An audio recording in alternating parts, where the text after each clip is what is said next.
This is part 2 of the demo for the data management cockpit for GRC. This part 2 covers the decryption of encrypted data. Let's do a recap of what we have shown so far.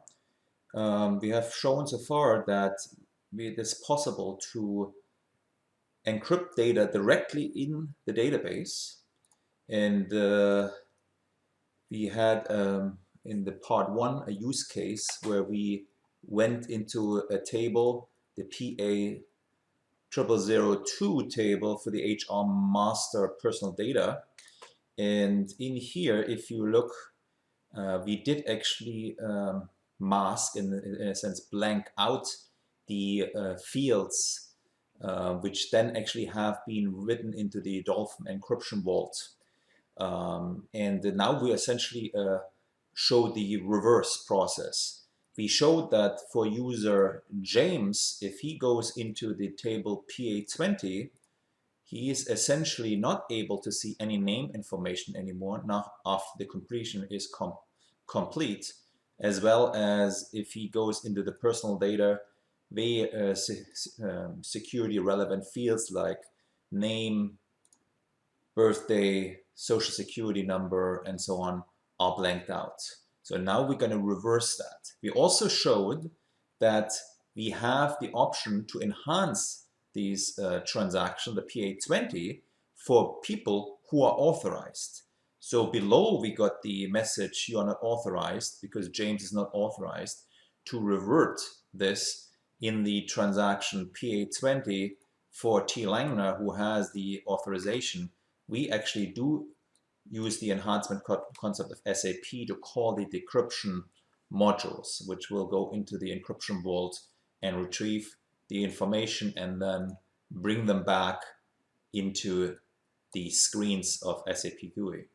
But if we wanted to reverse that process, we go to the same transaction, the DMC-GRC transaction for HR, and we simply run the reverse process for the records which we had. So we select Decrypt now.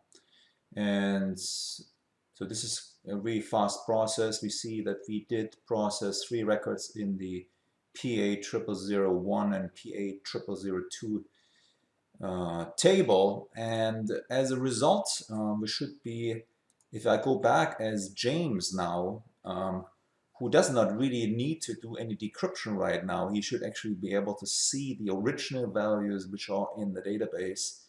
So I go into BA20 and you see that the name is now available again, and the personal data essentially is also put back in the database.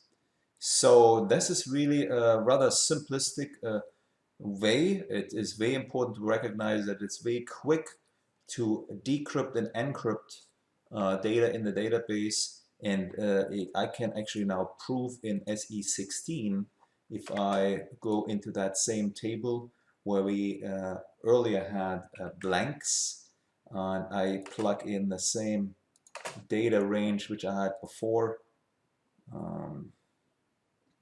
Oh, James is not authorized, so let me close that session for James, and we prove it by going into SE16 for the user Thomas.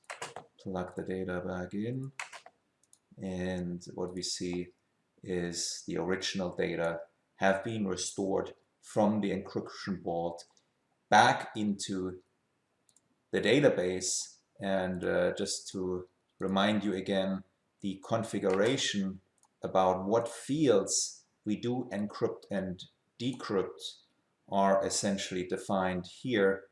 So if I do a filter on the PA 0002 table, you see all of these fields which are showing up here are the ones which are in the header. So very easy to configure what kind of fields in generic tables can be moved into the encryption vault and which ones, you know, stay the same. That concludes part 2 of the decryption demo for GRC HR.